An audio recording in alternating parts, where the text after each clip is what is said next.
Match চলাকালীন কেন মেসির সঙ্গে উত্তপ্ত তর্ক বাক্যে লেগে গিয়েছিল বেলিংহামের? কেন বেলিংহামের ওপর কিছুক্ষণের জন্য ক্ষিপ্ত হয়েছিল লিওনেল মেসি? অবশেষে এবার সেই ঘটনার আসল রহস্য নিয়ে মুখ খুলল খোদ বেলিংহাম নিজে। 2026 ফিফা বিশ্বকাপের সব থেকে বড় হাই ভোল্টেজ সেমিফাইনাল আটলান্টার মার্সিডিজ বেঞ্চ স্টেডিয়ামে একদিকে বিশ্ব চ্যাম্পিয়ন লিওনেল মেসির আর্জেন্টিনা, অন্যদিকে থ্রি লায়ন্সদের প্রাণ ভোমরা জুড বেলিংহামের ইংল্যান্ড। ম্যাচের শুরুতেই যখন মাঠের উত্তাপ চড়াবে ঠিক তখনই ক্যামেরার ধরা পড়ল এক অভূতপূর্ব ও রুদ্ধশ্বাস দৃশ্য। ফুটবল ইতিহাসের অন্যতম সেরা মহাতারকা লিওনেল মেসির সাথে মাঠের মাঝখানে এক উত্তপ্ত বাক্য বিনিময় জড়িয়ে পড়লেন রিয়াল মাদ্রিদ তারকা জুড বেলিংহাম। বিশেষ করে বেলিংহামের দিকে মেসির এই তীক্ষ্ণ রাগান্বিত দৃষ্টিতে তাকিয়ে থাকা আর পরে ক্ষোভ নিয়ে মাথা নেড়ে সরে যাওয়ার দৃশ্যটি মুহূর্তের মধ্যে ভাইরাল হয়ে গেছে সামাজিক যোগাযোগ মাধ্যমে। কিন্তু কেন শান্ত মাথার মেসি হঠাৎ বেলিংহামের ওপর এতটা ক্ষিপ্ত হয়ে উঠেছিলেন? কি কথা হয়েছিল ফুটবলের এই দুই মহাতারকার মধ্যে? অবশেষে ম্যাচ শেষে সেই গোপন রহস্য নিয়ে খোদ মুখ খুলেছেন জুড বেলিংহামের নিজেই। চলুন এই ভিডিওতে মেসি বেলিংহামের সেই মাঠের লড়াইয়ের আসল সত্যটি উন্মোচন করা যাক, তাহলে দেখতে থাকুন। বন্ধুরা, 2026 ফিফা বিশ্বকাপ এখন তার ইতিহাসের সবচেয়ে রোমাঞ্চকর শেষ চারে এসে দাঁড়িয়েছে। আর আর্জেন্টিনা ইংল্যান্ডের ম্যাচ মানেই যে কেবল ফুটবল নয়, তার চেয়েও বেশি মনস্তাত্ত্বিক ও শারীরিক যুদ্ধ তা ম্যাচের প্রথম মিনিট থেকে স্পষ্ট ছিল।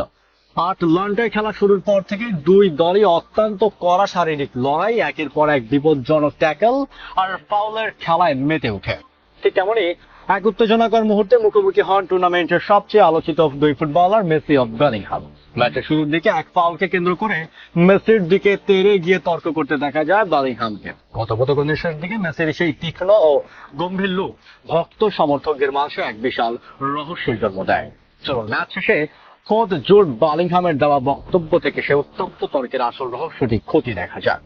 মিডিয়ার সামনে এসে বেলিংহাম হাসি মুখে পুরো বিষয়টি পরিষ্কার করে অত্যন্ত সাবলীল ভাষায় বলেন, আসলে আমরা মাঠের একটি সাধারণ ফাউল নিয়ে কথা বলছিলাম, এর বাইরে কিচ্ছু নয়।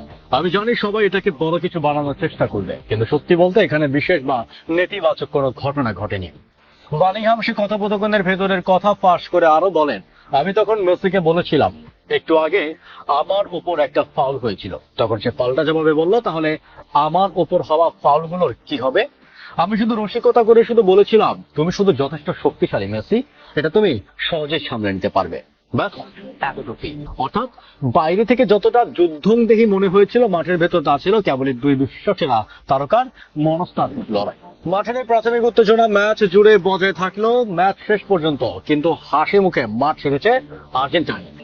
যদিও 55 মিনিটে অ্যান্থনি গর্ডনের গোলে এগিয়ে গিয়ে ম্যাচের 84 মিনিট পর্যন্ত সেই লিড ধরে রেখেছিল ইংল্যান্ড, কিন্তু বর্তমান বিশ্ব চ্যাম্পিয়নরা শেষ 7 মিনিটে দেখায় তাদের আসল ক্লাস। 85 মিনিটে মেসির পাস থেকে এনজো ফার্নান্দেজের রকেট শটের সমতা এবং ইনজুরি টাইমের 92 মিনিটে আবার মেসিকে জাদুকরি ক্রস থেকে লাউতারো মার্টিনেজের বুলেট হেডারে 2-1 ব্যবধানে নাটকীয় জয় ছিনে নেয় আর্জেন্টিনা। ম্যাচ হেরে বিদায় নিল লিওনেল মেসির প্রতি নিজের অগাধ শ্রদ্ধা প্রকাশ করে বেলিংহাম বলেন, মেসির বিপক্ষে খেলতে পারাটা আমার জন্য অবশ্যই অনেক বড় পাওয়া।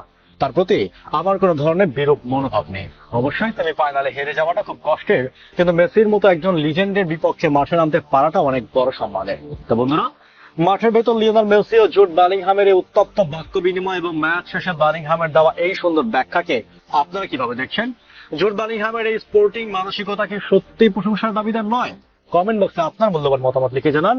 2026 ফিফা বিশ্বকাপের মেগা ফাইনাল স্পেনের বিরুদ্ধে আর্জেন্টিনার প্রতিটি টেকনিক্যাল লাইভ আপডেটের জন্য আমাদের চ্যানেলটি সাবস্ক্রাইব করে বেল আইকনটি প্রেস করুন। দেখা হচ্ছে পরের ভিডিওতে।